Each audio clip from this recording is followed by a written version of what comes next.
because I'm like, don't yell out the things that we get every single show. It's like Kanye, Elon Musk, every single show. Every single show. Thanks for watching. Make sure you subscribe. Let's get into the video. No. That means like you either can or cannot. Like there's obviously levels, but like if you could get on a skateboard and skate and do some kick flips and some ollies and shit, you could skate. I can board slide and I don't even know what that means. You board slide. I'm board slide Watkins. That's all I got. What's a board slide? What's that mean? It's where there's a rail and then you go up on it and then you just do this with your board. Oh, I thought that was grinding. Yeah.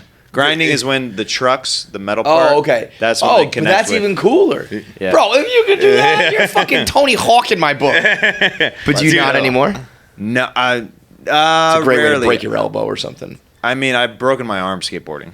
Yeah. So you're metal, dude. You're so authentic. If you saw the video, it's so pathetic. It's me being like, I don't want to. Bro, you want to see pathetic? I mean, the other day we had for a show we do. I was carrying a skateboard. I've never skateboarded. I don't know how to skateboard. That was never. Like I can't put my foot on the board, foot on the ground, and just push. I can can do that? barely. I can't even do that. Okay. And I'm not the picture of athleticism, but like when I was younger, I could do other shit. But like I could rollerblade, I could play sports. Like I got. Did you ever do the scooter? Did you ever do the Razor scooter? That was like right after my time a little bit. Like I was a little bit. I feel like I was at a point where I was like, I don't scooter anymore when those came out. Like kids were loving it, and like adults were probably like, "This is dope." And I was like, "Nah, man." I had a BMX bike that I did tricks on. The Razor was lame. I think it's still lame. It was but a little lame, right? Oh yeah. I mean, it was the most popular thing. I was a child and I like did it to get around, but like I never for a second thought I was cool. I also caught a razor to the ankle once, and I was like, I'm done. I almost lost a foot. And when you had to like carry the razor, they invented like the backpack strap. Like that shit was weak. But wait, so you're carrying a skateboard, and what happened? It's just it's a level of cool. Oh, just having one. I just had it. Maybe you should just start carrying one as an accessory. That's what I said. I said it might start. Look at that picture. Oh yeah, you're so cool here. Like like you're an ultimate poser. You're so cool. It was good. It was used for a shoot, so like I wasn't just carrying it. That's just a cool deck. That it is. Like I was just walking around. I was just like, I feel fucking awesome right now. We just got back. No, not. But did you see the trip we went to Amsterdam with Bert? Yeah. So when I was there, one of my favorite clothing companies, Filling Pieces, was there. I asked them to send me free stuff. They don't, but hey, shout out. I spent it was like if you spent $200, it was like a pretty low amount. You get a free one of a kind designed on the back. There's like actually some decorations on it. But I had everybody from the Amsterdam trip sign it and put it up as like a thing because I was like, I'm obviously not going to use this to skate. Right. But it's a that's cool part of the art set as far as I'm concerned. Yeah. But yeah, that is one thing. Two things I wish I did as a kid. One, some sort of extreme sports, rollerblading, skateboarding. I did have like a BMX bike, but I couldn't do anything other than like go through the mud. I did the rollerblading, but I did it because I played hockey, so I could skate. But even that, I couldn't do any tricks. You seem like you would be decent at rollerblading. I'm a good rollerblader itself. Yeah, through a 1 day phase. He said he was going to rollerblade to work every day for like. No, it wasn't 1 day. 1 week. What happened was I would come to work. And I would drink after. Yeah. And it's not that easy to rollerblade in New York anyway because the streets aren't like, you need a paved street to really cruise. And like you're stopping a lot. My blades didn't have any brake on it, thank God.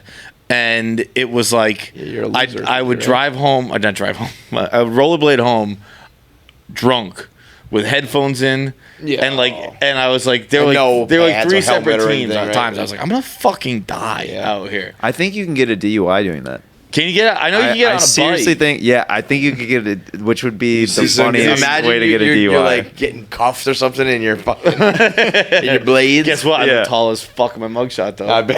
That motherfucker 6'5", dude. I never did that, and I never did like karate, martial arts, whatever. I wish I did some of that shit. No, I never did that. And then MMA is like so big now. I mean, I don't even know if I would have been. Not like I wish I was like a tap out, like monkey brain fighter guy. But just I wish I could handle myself a little. Sometimes bit. MMA guys will look at my body. They're like, "You'd be good at MMA." I'm like, why? They're like, your limbs are really long. You'd be able to wrap around. I did. That is true. karate. I would not look at the body type and be like, that guy's a cage fighter. Oh, I could see. I could see that right away. I'd be like, oh, that's the guy. Like you said, he's got limbs. The fucking octopus. Are we taking crazy pills? I feel like this is nuts. I feel like, I mean, you're a tall. I would never be like, watch the fuck out for Jeremiah. But I do have some reach. Yeah, you're like a tall, slim guy. I feel like that's what a lot of like good MMA guys are. Yeah, but I don't watch enough MMA. One hit to the nose, I'm just dead. Oh, yeah. Like my face implodes on itself. Or I don't know, maybe that's like your strength. It's like, Yeah, I got a nose of iron. They break their fists immediately. I did karate like really, really young. at a like an age where I don't have any knowledge of it, but the only thing I remember of it is studying weirdly hard the night before my first class, because like the only thing you had to know was your left and rights, and I just wasn't getting it. Like, do you remember them now? Like I can throw the L up, but I remember my dad being like, no, that's your left. I mean, like, now give me your right. I'd be like, no, that's. How? There's two options. How are you not getting this?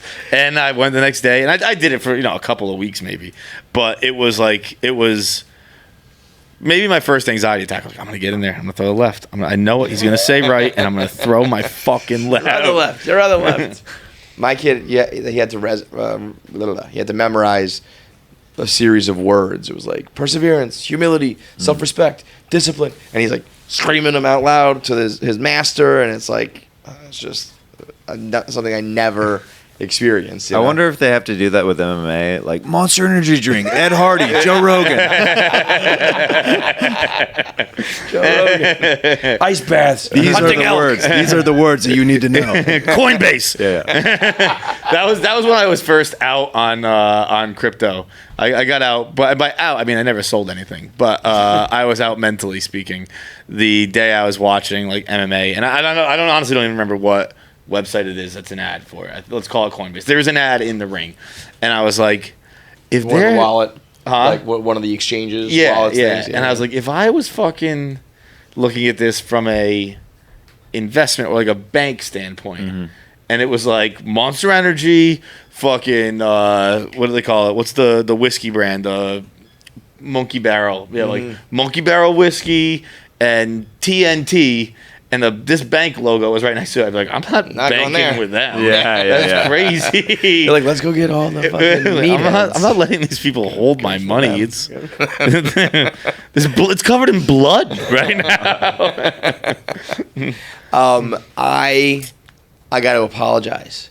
I've been horrible over text message with you. Oh, it's fine.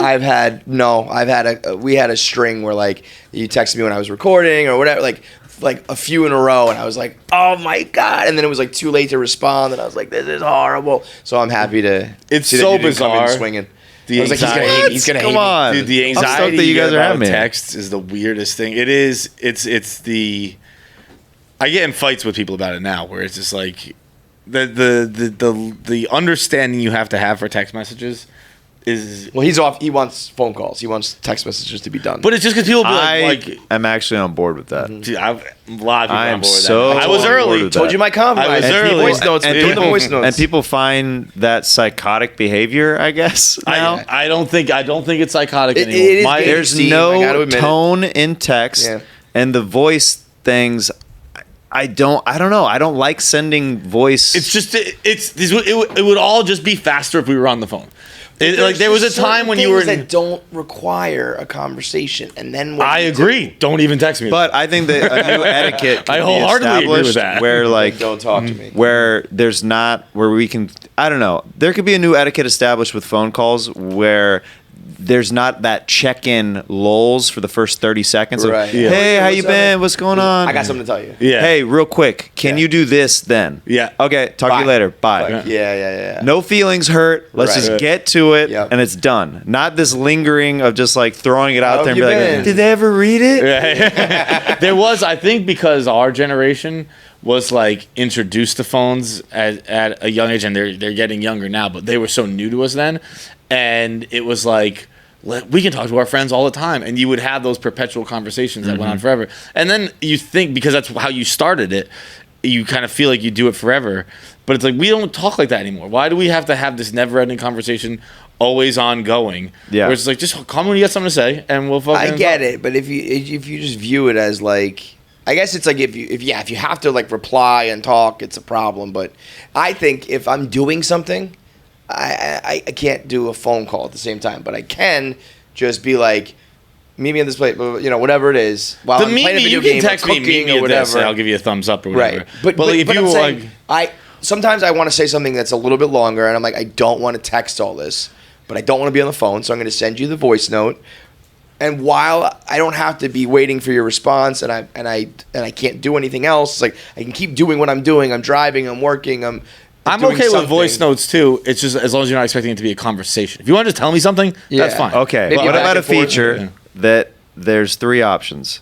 A 30-second option, a 60-second option, and then we need some time to talk. Where it's like, or at a time. Even like, so you, like I call you and this says 30-second expiration time. It says 30-second call from Jeremiah Watkins, and then it cuts off at 30 seconds. You're like, getting it you go, out. no, I had too many pleasantries at the beginning. I haven't even got to the point. Yeah, it usually happens with significant others, is where the text confusion comes in. Babe, I'm all out of my too many. I can only do 30 seconds, 60 second calls. But they'll be like, are you in a bad mood? I'll be like, no, we're having a conversation. Bro. Now, guess what? Now I am. I'm sorry, your call is over. 2016, I switched over to all exclamation points. Yeah. I have not sent a text to a girl that has not had an exclamation point in 8 years. But then they're like, because it's just like, you're never going to misread my tone. Everything is like, okie dokie, sounds good, can't wait. It's never like, what do you mean can't wait? But then I just feel like actually wait? It's like, no, now it's can't wait. I'm being so fake. I'm like, I don't feel like that. I'm giving you the proper emotional response to what you said. I'm giving you exactly what you deserve. How was this like a... See, this sounds combative. If I give you an exclamation point, can't wait. My wife has got on me because the way I text is very direct and kind of abrupt. She's like, you need to be nicer when you text my family because they're in their heads now. Yeah. Like the way that you're... Don't get it wrong. Oh, first of all, this is 3 autistic guys talking. Let's be clear about that. Second of all, I don't understand human emotion. Why can I not just text you directly and you respond directly to me? I just need this to end. They are in the wrong for like getting in their heads about it. But what I'm saying is, I agree. I don't want to be fake. I agree. I don't want to have to like put on the show. But I'm also realistic, and that's just the way people are. They're all in their heads. They're all nervous. They have low self-esteem. They whatever. But if you take the text out of it, and excuse me, you call me and you're like, "Hey, do you want to do this?" And I go, "Yeah, that's cool." That's a fine response. So Kevin, that's cool. But if I send that in a text, it's like, oh, you don't want to do it. No, I said, yeah, that's cool. You said, if I want to go to dinner with your friends, I said, yeah, that's cool. Yep. No. So Kevin, you'll text a girl, "Sex was great last night" with an exclamation point at the end. Sex was great last night. And then she's like, "This guy's a psycho." I finally, and I use it. I'm with you. Then also, this guy's a liar. When I'm texting with a girl, and it's actually bled into everybody now. It's how I talk to everyone. I talk to everyone like a child. It's infantilizing to me. Where like I need 3 exclamation points for a simple question because I don't want you to think it's rude with a 1 exclamation point. Like that's fucking insane. You are not wrong, brother. You're not wrong, but you're not right. It's just like it makes everything feel very childish. Yeah, like, this isn't a fucking toy game. Well, then I run into like trying to think of I feel like recently I was talking to a guy or a group chat and there was some exclamation points and I was kind of like, well, this is gay. Definitely can't exclamation point with the fellas. No, I do it to everyone now. Fellas. It's like, hell yeah, baby. He was ready for Amsterdam. It is so stupid. It is like, I wonder what the equivalent throughout history of these type of things have been. You know what I mean? Oh, like the ink, signing the quill off my pens. letter. You know, I said regards. I should have said with love. Fuck. I didn't say my dearest. Yeah. I forgot to put the date at the top or whatever the fuck, you know. Because at least with the text, you can fix it. The new edit. Yeah, if you sent it from fucking Kentucky during the Civil War, you're in like, trouble. Damn. Well, yeah, that's the thing. In the Civil War, when they're sending letters and stuff, like the ... that they were looking at was for like months. Yeah. Like, when is a letter going to I arrive? got shot Just 3 check the times mailbox. since this letter got. That's why I love Eurotrip. Is Eurotrip? No. What am I thinking of? The first one was not. What's the opposite? Road Trip. Road trip. Yes. Road trip. He, Then he sends the sex tape by accident, right?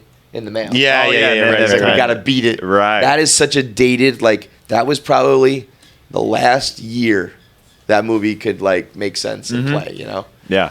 What was I watching recently? Something was, something made, like, it referenced, like, oh, I don't have service or something. Because it was, like, every scary movie and every like murder scene would be fixed by like help, you know, right? And they were like, "Oh, I don't have bars or whatever." Every that's single the first time I've seen it addressed. thriller movie just starts now. Ugh, there's no service out here. Yeah, they gotta like put it check out that there. box. Yeah. It's like, let's just agree. It's like Home Alone could never happen now. Oh, that's the problem with Home Alone. Not the 8-year-old who turns into a Navy SEAL. Have you heard of a ring cam? They would have called the cops immediately. So my sister, my son's being terrorized by 2 people. My sister showed me a ring cam video that her friends had of just like funny, like one of their friends was drunk and fell down, but then they were like, they also like had video of her afterwards in the bathroom, like falling down or whatever. I was like, In the bathroom?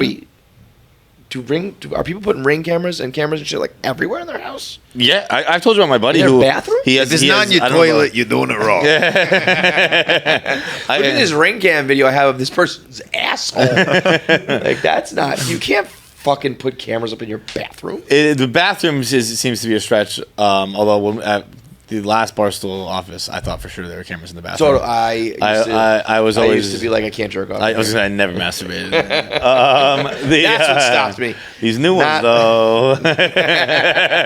No, you jerk off in this bathroom. You're disgusting. Yeah, no, I Not can to say I won't do it, but I haven't done it, but I won't do it. I can say I definitively have not done it here. Milton, that was a different story. I painted the walls.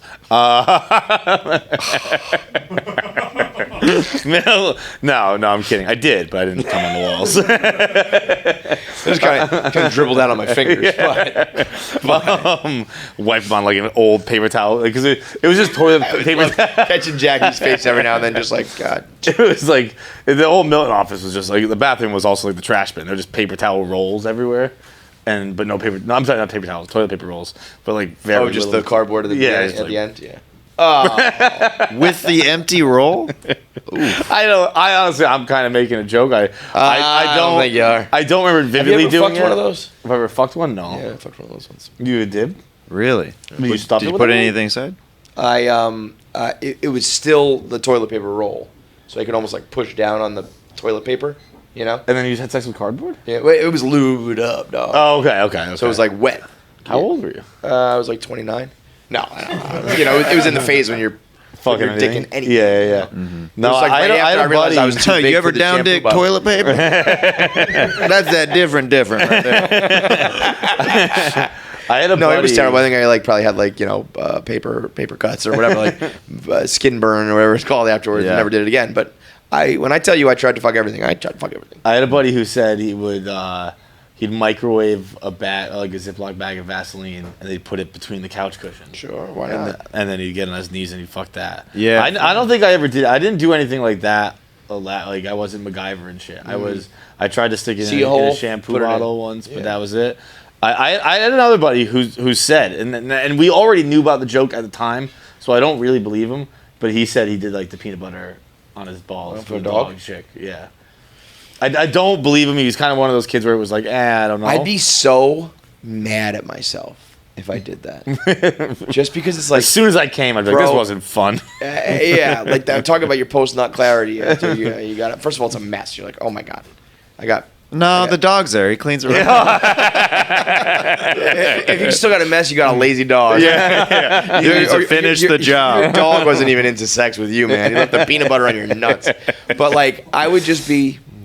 I live inside my crazy brain. I live inside a Truman Show world where I have worry an unnecessary amount about being hooked up to a lie detector test.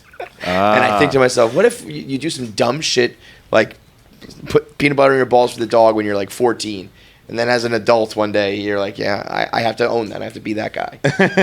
Just it's a weird Black Mirror episode. I think yeah. I remember I was at once you're old, I think you're all right. I went to the Legion of Skanks a couple years ago when they had a polygraph in the rooms for their interns. Yeah, and I saw that thing and I was like,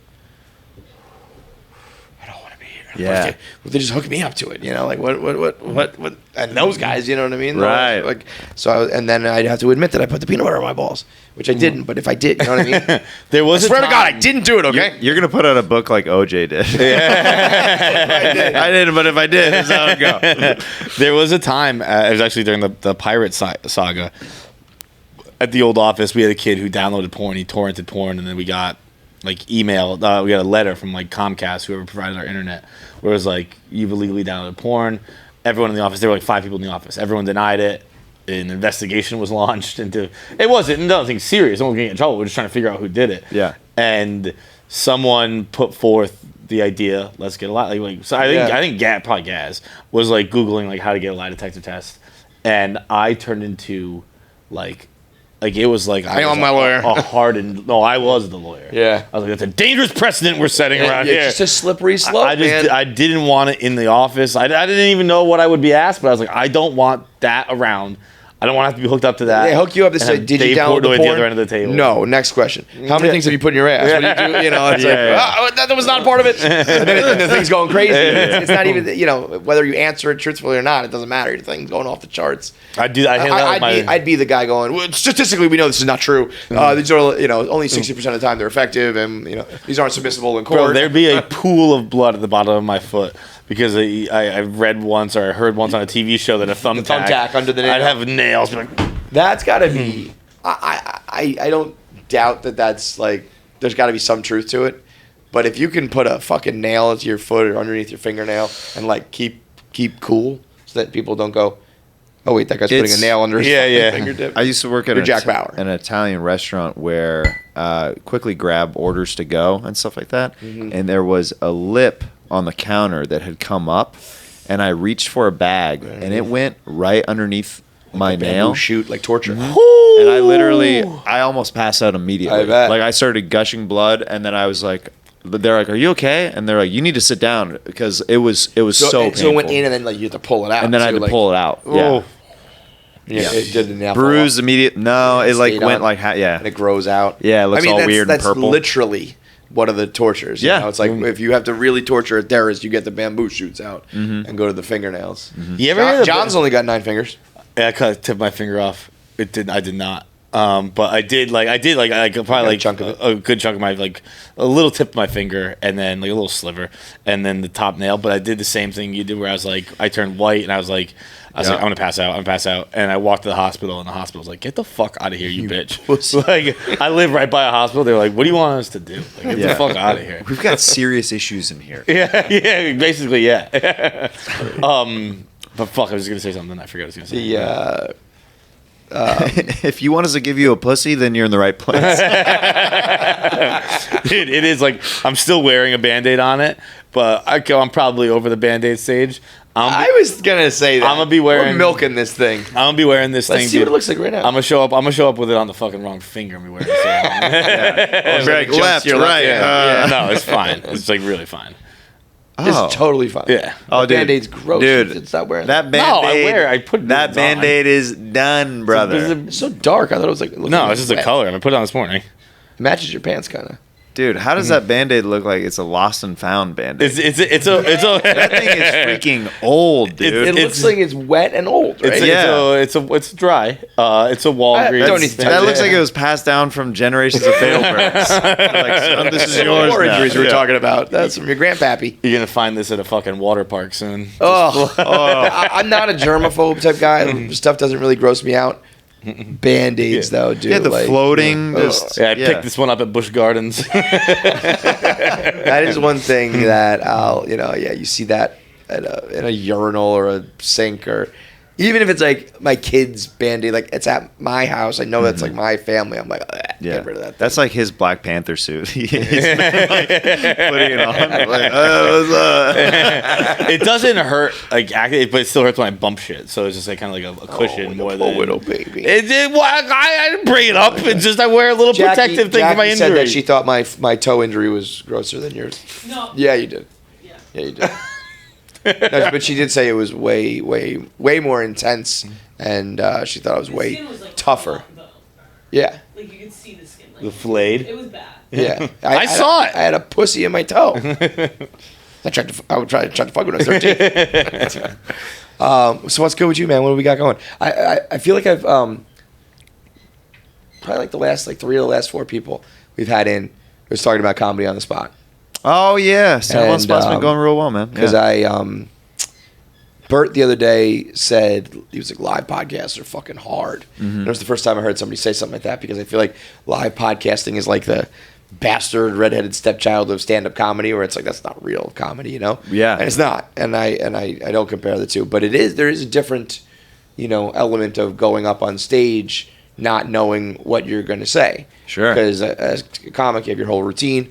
We get up there, we're just like, I hope the conversation is funny, otherwise we're fucked, Yeah. And then someone was like, well, what about when you combine both? And we were talking about your show, because it's like, stand-up podcasting, you don't have to get a laugh every couple of seconds or whatever. When it's like we are doing stand-up comedy on the spot, they're expecting it, and if you don't get it, I mean, I think it's one of the most impressive things going on in the comic world right now. Thanks, man. Yeah, it's for those of you who don't know, it's comedians go on stage with no prepared material, ask the audience for suggestions, the audience yells out stuff, and then you have to create stand-up on the spot based on those suggestions. So the comic is immediately kind of like an animal that's backed up against a wall, and you're having to fight for your life out of that. So any comic who does it, I always I'm grateful that they do it and commend them, and the audience should commend them as well, because I tell the people flat out, I'm like, this is the hardest show in comedy. It's literally the hardest show. It might be the hardest thing in the world. I can't.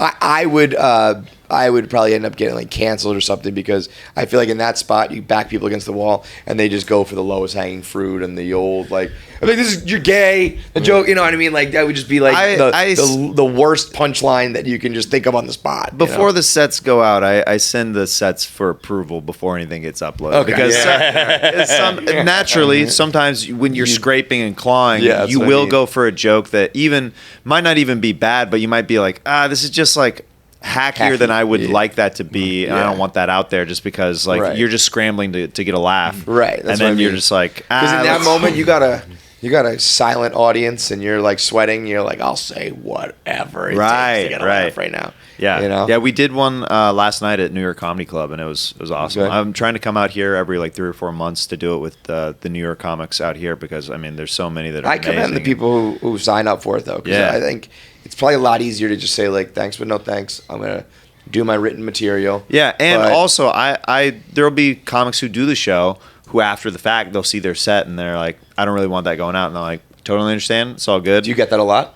Not a lot, but every once in a while people will ask to be they're like, I'd rather not be included, or they'll be like, you can keep you and I on stage together, you and I riffing, because what I try to do when I'm on stage with somebody else is I'm trying to set them up for success where they can, spike it and stuff like that, and make them look good and help them shine. Or that's not easy either. I mean, that's It's something that podcasting does definitely help over the years, but I've also been doing stand up on the spot for over 12 years now. So you go out there, you're not even nervous. You're just it'll be fine. I mean, I just know my set is always the hardest because I'm introducing the format. So my set's going to be 50-50 with the audience. By the way, do people know that going in, or do they think they're going to a comedy show? It's a mix. As the show goes on, more fans will come out who love stand up on the spot that are there for that, but you'll get people who just like the lineup. Yeah. Because the lineup's always they'll see a name that they like, and that'll bring them out, or they're just happen to want to see comedy that night. So when I come out, I'm introducing them. I'm like, hey, this is the format. I need you guys to get on board. And sometimes it takes my set to kind of warm them up to just to the idea of getting on board with the premise of the show. Even just to have the idea, I'd imagine, of participating. Yeah, Yeah, like because yelling people out. think and give it some thought and don't just yell, the lame shit. Like give it, Oh, I do like a pre-taping, a little bit of a coaching session that has helped the tape shows a lot, because I'm like, don't yell out the things that we get every single show. It's like, Kanye, Elon Musk, dildos, every single show. Every single show. Dildos. If I don't say don't yell that out, it's They gonna will. anal or dildos every Every show. time. Pegging almost every show. It's crazy how much people are like, what did they have to say about that? do pegging because it's totally something I would never do, but I want to hear about it on Yeah, but stage. do you have like a joke about it? Because that'd be so crazy if somebody actually did that. Maybe like an instructional one on the best way to do it or something. What do you think is one standout as the best that you've ever done? Maybe the best topic or the best person, just whatever, like the shining moment of stand up on the spot. Oof, that, I mean, There's a lot. I mean, it's I feel like hard. every time So I we see a clip, we started really just like taping them as like a series just in this last like year and a half, 2 years.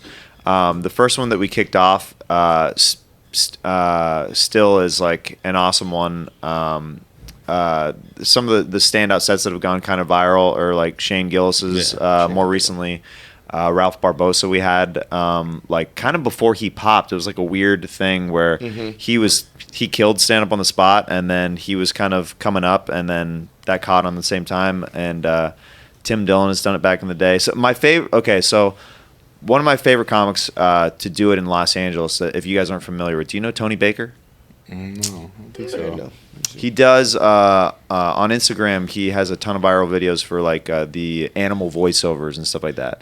But anyway, he is one of the best comics to do it in LA. Damn, 2.5 million followers. He's incredible at the show. I love the internet, man. It's like, here's a guy I haven't heard, 2.5 million followers. Like the world is And so he's fucking big. phenomenal comic, and he's done it a bunch.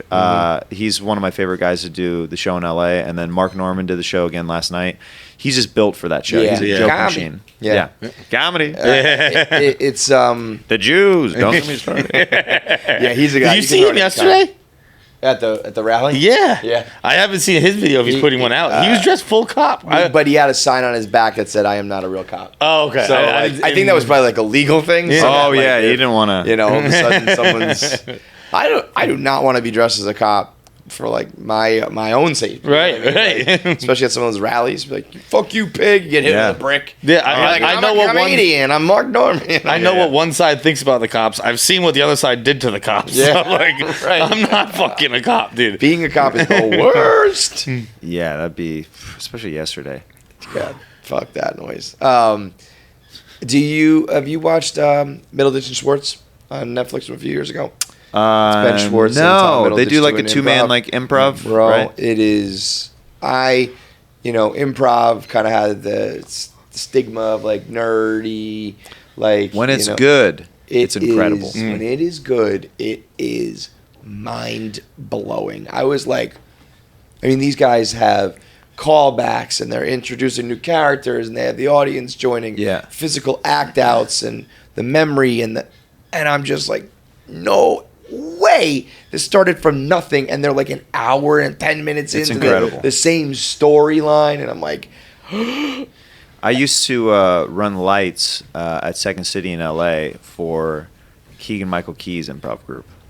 does that literally mean like you're doing the lights? Yeah, I'm Okay, literally it's not so at the end of I literally bring them up with music, turn on the house lights, and then it's the person in the booth's job at an improv show to button the show with the lights at the end. Oh, wow. It's your job to say to when the call show it, ends, like- to call it. Whoa. So like I would be like waiting for a moment, and then he would always come on and be like, dude, great call tonight. Nailed it. Like, Oh, that's great.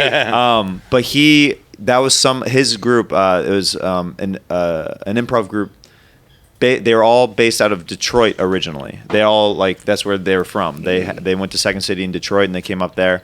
It was called the 313. It was him, Eminem, Josh Funk, Papa John. yeah, exactly.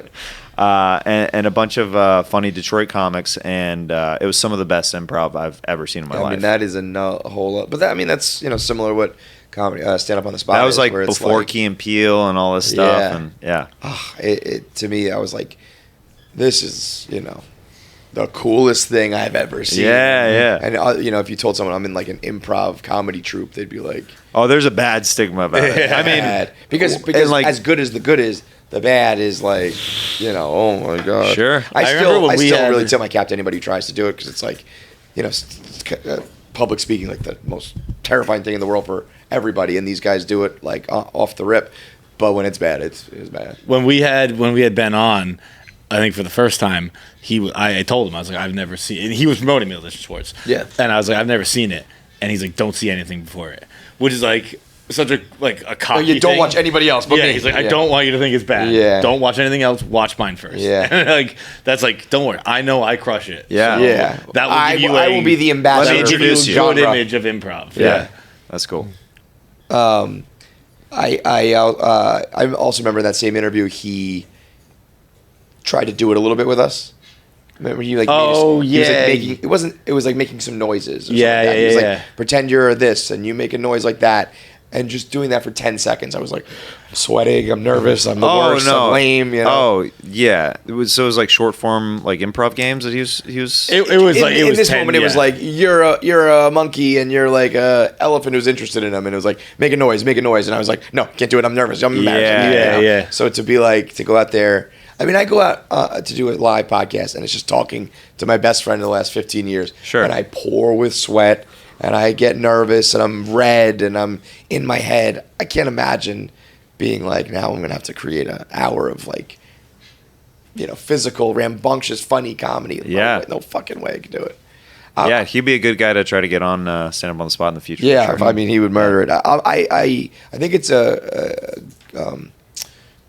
I have dementia, by the way. I can't think of words anymore. It's okay. So you have to bear with me. What is the word you would say for it's? I was gonna say here's how bad the dementia's gotten. I was gonna say convention. Convention. Not a word. Commendation? Yeah, kind of like it's. Oh my god, this is bad. I really think I have dementia. Like I have early onset Alzheimer's. Like the fact that the comics are willing to do it for you, for your show. Like the fact that they're like, I'll go out there. Testament to you. Testament. That's the word. There you go. It's a good Gotcha. one. To you, that they're like, yeah, I'll, it's kind of a risk. It's kind of a.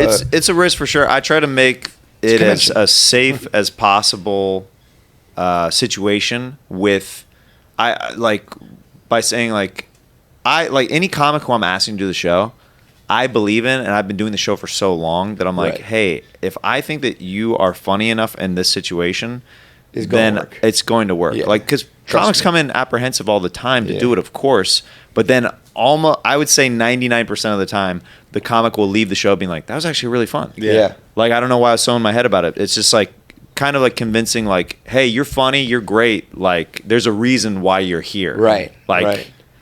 I Yeah, imagine just it's an do it, like, interesting believe in way. it. just throw yourself in. It's an interesting way to get material too. Oh, yeah. because it's like, oh, I never would have thought about that, but actually, I do have a funny thought about it. Now that Well, you say it. the biggest testament to the show sometimes is comics will walk out of the show with a new bit, and I've seen them end up like working on stuff where it ends up going on specials Yeah. or different Yeah, stuff like that. I'm like, totally. that's so cool that Yeah. I got to see the inception of that idea in real time on stage. Yeah, Right. this is no, not it's apples and oranges and yada yada. I'm not trying to make a comparison by any stretch, but we used to do a segment on the show called The Office, where we'd go around the office and we'd be like, "Give us a topic to talk about today." So it was getting someone to do our job, and then we'd Yeah. start talking about stuff, and we'd be like, "Actually, this is pretty fucking funny." Yeah. And Yeah. it's like I never would have thought to have the Civil War as a topic today, but like we Now we get have into some it. good We shit should about bring that Civil back. War. We should bring that back, I think, because it's like you just talk about what's in the news right now, Sure. what's happening in the moment, and what's viral or whatever. But yeah, why don't we talk about the pyramids or some shit? Like, Right. I'm sure we got some funny thoughts on that as well. Do you find that audiences, anytime we've been like, let's do an audience segment of the show, and they're like, the questions sometimes are just like, no, never mind. This is why you're like there and we're up here, because it's not. It'll happen for sure. I tell the comics, because it is suggestions with the audience, I tell the comics, don't settle. Keep going until you are happy with the suggestion. You don't have to riff on something that you're like, I don't want to talk about that, because that's going to shine through. Mm-hmm. Yeah. Like, part of stand-up, like, you got to be passionate about what you're talking about. Yeah, no, you got to be absolutely. invested in the topic. If somebody's like, these suck, then it's not going to be as good as somebody's like, oh, yes. Yeah. Okay, so, then you're off to the races. That's why I love Shane. Shane's like, shut the fuck up. That one sucks. Next one. I think you're funny or not. I like, we also had a segment called Cat Fights where it was Feitelberg and Big Cat, and I would give them two opposite sides of an argument for 30 seconds and 30 Old seconds. school debate. Yeah. And I would obviously always make it like they had to argue the other side of what I know they believe in or whatever. Because that's where it gets really funny. It's like, I know you can argue what you really believe in, but like put the other, give me That segregation one was tough. Whoa. What side were you on? Yeah, I had to fight for it.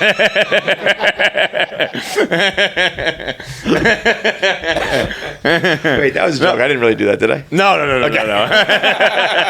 Like, there's No, I decided to KFC say it in is getting 2023. wild.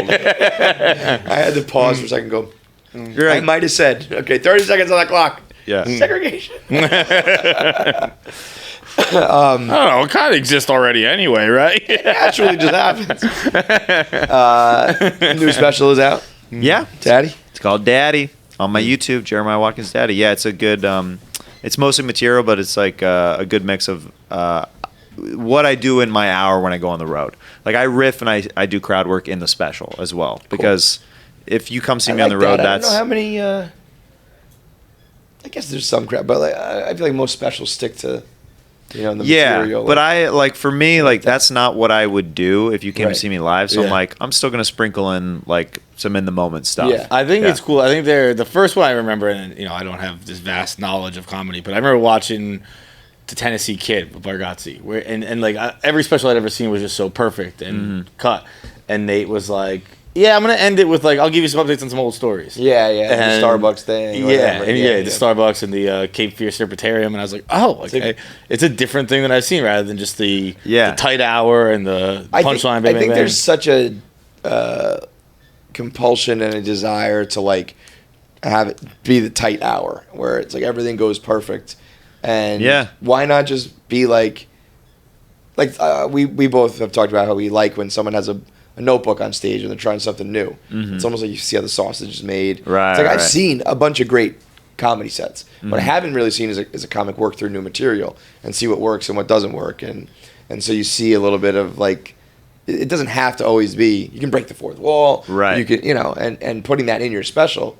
It's like if that's what you do, why not show that? Yeah. That part of it too. Yeah, and it's also that's one of my strengths as a comic is being in the moment. So like, why would I be like, I'm not doing that? For this special. Like, What do you think of the state of specials in general? I feel like it's a word that gets tossed around. I It's think ubiquitous now, and it's kind of like I mean, it's constantly changing right now. I think we're in a very weird landscape where the YouTube route is the best route for a lot of comics. My first special was released on Amazon, but I could never get the analytics on what the actual views were or regions or anything kept like shit that. locked up. So to me, that it makes it not as worthwhile to go back to release it like that.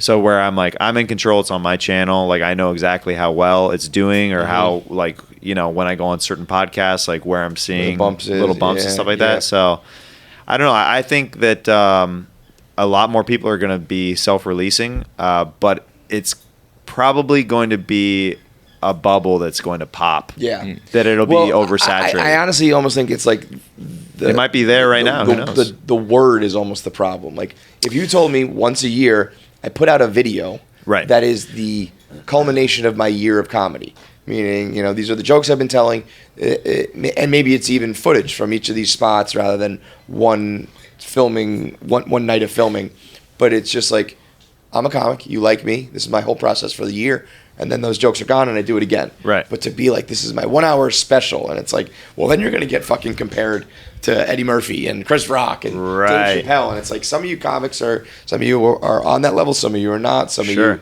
shouldn't even be probably putting out a special yet because you're working, I think specials are like porn stars. Okay. I like this. Flush it out. Where it's just like someone you do porn. You do. You're porn. not a porn star. You do porn. Yeah, you do comedy. You don't need to do the gangbang. You're going double anal right away. All right, you're opening one. I don't know. What's your closer like? That's one of my favorite. Please don't kiss me. Bits in 30 Rock is like Lindsay. I don't know why I said Lindsay. Tina Fey walks in on. Oh no, she's leaving. Tracy Morgan and his wife started to have sex, and she goes, "Oh, you start with that?"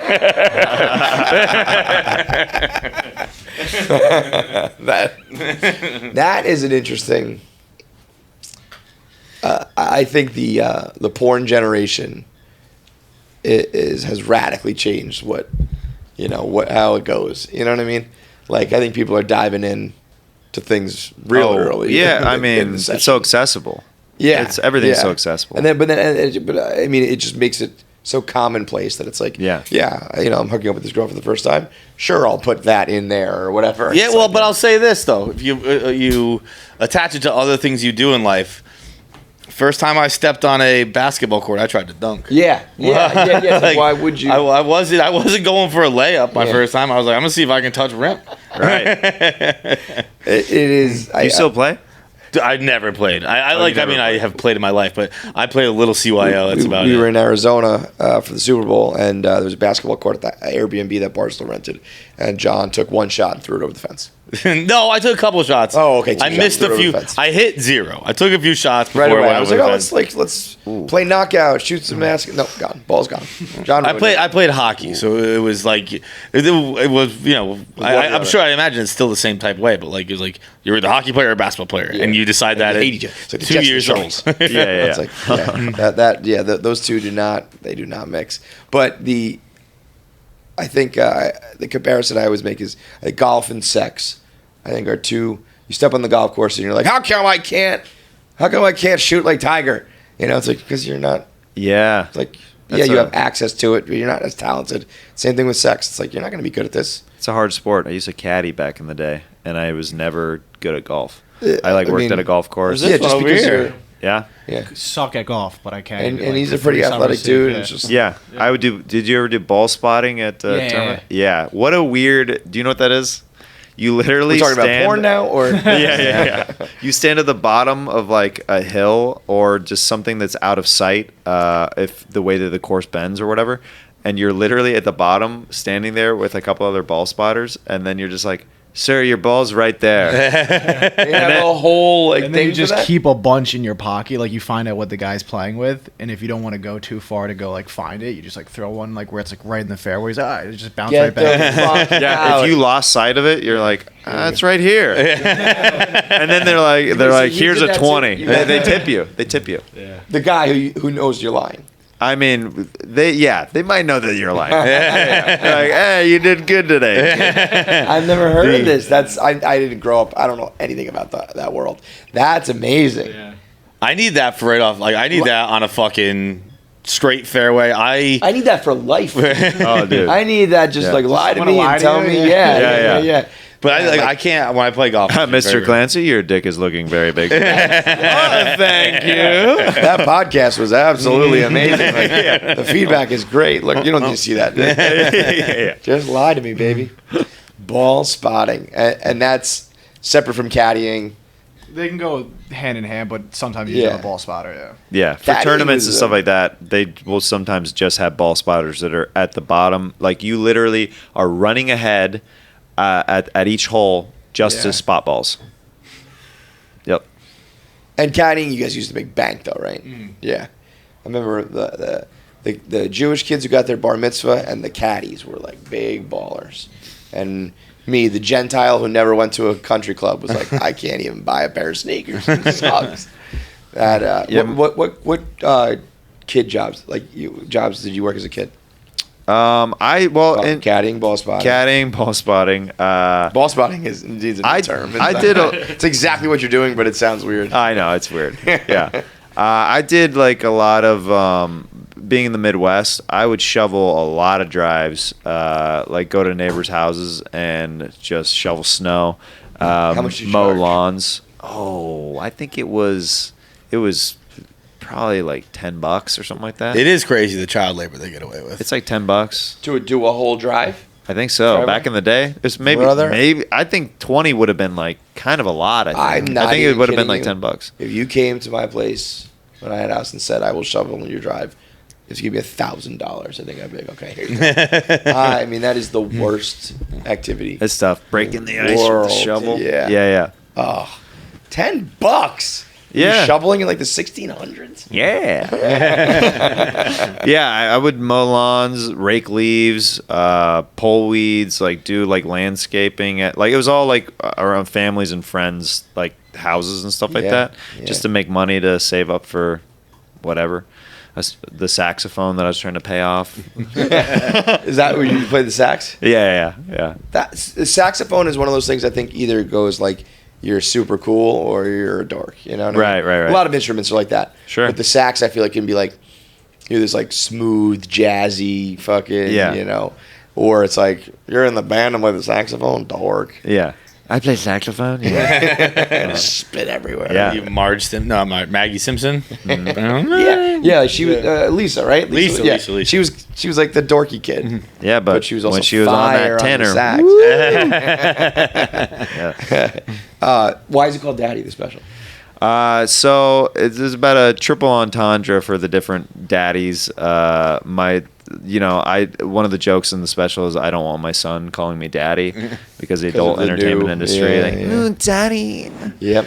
You know what? Daddy's funny, also though? a gay term now. I will be honest though, having some experience. The other day, my kid called me Dad, and I was like, "What the fuck is this about?" Yeah. I felt like she called me Kevin. Yeah. Hey, Dad. I was like, "Hey, Dad, fuck you." Yeah. What do you want, daughter? I'm daddy, bitch. But then it is like, wait a minute, whoa. Right. I still do wonder, what do you think of the percentage of people who are unironically or using daddy? Like, I think it's sexy. I want to call you daddy, and it's not just because it's either you're kind of clowning around or because it's just like in pop culture now. Like the people out, like the originators out there who are really say, we think John found the first one. John had a girl call him daddy in what, like 10? 10, 11, yeah. Old school. Old school. I'll tell you where it was. It was Stores, Connecticut, home of the 5-time champions. Yeah, that's right. And she was into it? She was like, I didn't ask her to do it. I was taken aback. I was like, she like whispers, yeah, daddy. And I was like, wait, what the fuck? And you're like, daughter, please stop this. I was like, that is doing. She's like, hey, and shout out to her. She called her shot. She's like, it's going to be a thing. Did she? Yeah. She's like, was it Alex? Was it Alex Cooper? Did you have sex with her? It was like, no, she's like, my friends know it. Like, it's a cool thing. Like, it's going to be a thing. I wasn't like an old person, but I was out of college. And I don't know when. I mean, I feel like I heard a lot of like papi and mommy in the Spanish culture, but Have you ever heard a white girl say papi to you? No. That sounds awesome. Has a white girl called you papi? No, but that'd be cool. Oh, yeah. I've been called papi. I'll tell my wife, hey, can you call me papi? But it was, fine. That's fine. But that was. I actually think a white girl calling me papi, I'd be like, this is silly. A Hispanic girl calls me papi. It's like, I have done my job. Bro, it was. Yeah. I mean, that's like it's a gay guy probably the complimenting your hottest thing outfit. that's ever happened to me. A gay totally guy honest. complimenting your outfit, a black dude calling you cool, and a Spanish girl calling you papi. That's the holy trinity. I was shit faced and probably high, and it was in Colombia, so I was high on cocaine. And our sponsor today, Colombian cocaine. I still have the vivid image in my head. I'm like, oh, was it sexual or was it like? Oh, I was mucking barn. And she said, like, eat that pussy, papi? She just said she was just a moan. Hi, papi. Yeah. I need a cigarette over here. Lights. Okay,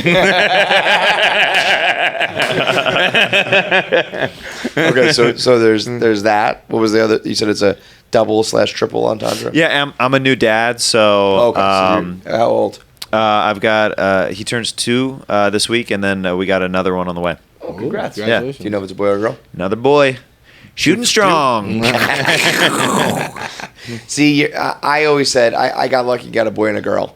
Well, lucky depending on how you look at these things. But if I had a girl first, I always said I'm only gonna have 2 kids because I'll either have a boy and a girl. Yeah. Then we got 1 and 1 and we're done. Or if I get a girl, and you have a second girl, there's no way you can try for your boy, because if you end up with 3 girls, it's like you're right. Imagine having 3 teenage women and your wife. Like it's just crazy. You can't do it.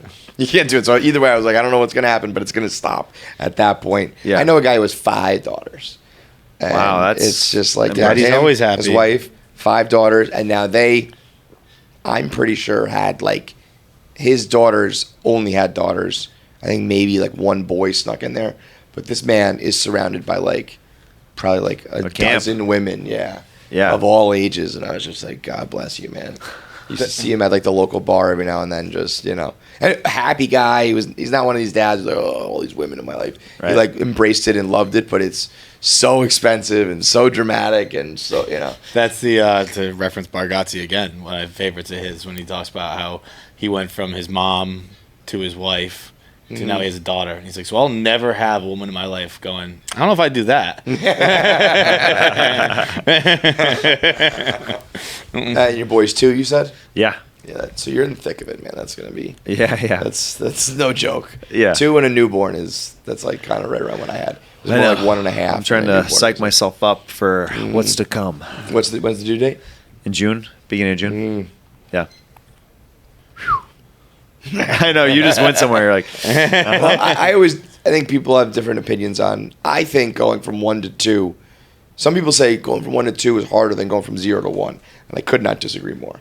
Really? I mean, 0 to 1, your life, as you know it, ends and rebirth. Like everything is different. 1 to 2 is like it's hard, but it's like you're in baby mode already.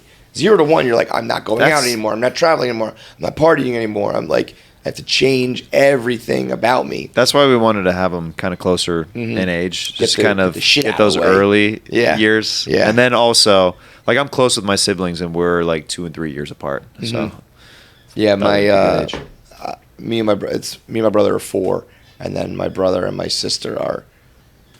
Me and my sister are 7, and my brother and my sister are 11. So my parents they made a mistake. They were like, my mom was always like, I wanted a girl so bad, and I got one. But man, yeah, I mean, the special seems like it's feels like everything's going good for Jeremiah. Things are good. No complaints. Yeah, I'm grateful for where I'm at, and just gonna keep the head down, keep working. That's all we can do sometimes. You want to do Answer the Internet? Yeah, let's do it, baby. Let's do it. Specials on YouTube. Special on YouTube. It's called Daddy. Leave some kind of KFC kind of comment. Let me know that that's where you came from to check out the special. I like that. Yeah. And the podcast, Jeremiah Wonders, still going? Jeremiah Wonders, Scissor Bros, which if you guys are in LA, you got to come do some challenges or something with us. Yeah. You guys are fucking wild. Yeah. You guys, what's give me like the craziest thing you guys have done recently? Every time I'm actually surprised how much on Instagram you guys are always naked and you're always doing something crazy, but they don't. The videos are like they do well. They don't seem to get suppressed or taken down or anything. We have figured out ways to not get demonetized on YouTube because we had some videos that we were so bummed they got demonetized. They were like 18 plus to watch. That's just worse because when you get to log in. Yeah. No, but it's done. It's done when somebody's like, ooh, 18 enter. I don't know. For YouTube, you feel dirty. A lot of people also don't. The only reason I have like a YouTube login now is because I work in the business and I didn't even realize you could just use your Gmail. And so there was a time where if that came up, I just, not watching. I got to go find one that doesn't have it. No, it seems like it's too much of a hassle to make a couple clicks where you're like, I don't want to do it. Totally. Yeah. So that kills you. But yeah, I mean, you guys are always doing. Well, where does that show go? Like, how do you turn out the lights on that one? Like, is there going to be a day where you guys have some sort of challenge that you do? You're just like, that's it. Like, we've reached the pinnacle. I think it can't go further. Well, I think naturally, and sometimes the viewers or listeners sometimes get upset with us, but like this is the only way for the show to work. We have to reset sometimes with super innocent challenges because there's nowhere to go. Can't keep going up. Like, I mean, like we've done so much stuff. Like my co-host Stevie Weeby, he infamously is always saying, I'm not gay, but I like doing gay shit. And so it's like, episode 1000, like, the challenge this week is anal. Who's gonna win? It's like, no, we gotta reset, we gotta recalibrate. Like to do random stuff to, sometimes it's just as simple as like fuck somebody in the ass. Yeah. I don't know about that yet. I don't know. Like we'll do innocent ones sometimes, like like the tortilla slap challenge and that kind of stuff, and like the try not to laugh challenge where you're water just, your mouth. Just dumb stuff like that. Where like, and those end up being some of my favorite ones that are like they're just silly and make you laugh. I mean, there's a reason why those things go viral. 'Cause right. It's just simple and easy, and people like it. So yeah. All right, good stuff. Let's go get weird. Let's do it. All right, big thanks for watching. If you made it through this whole episode, that means you should be subscribed. There's so many of you out there who watch and don't subscribe, so make sure you are a KFC Radio subscriber. Make sure you get all the content when it drops. Click that button now. I have 9 fingers. I'm still subscribed. It's that easy.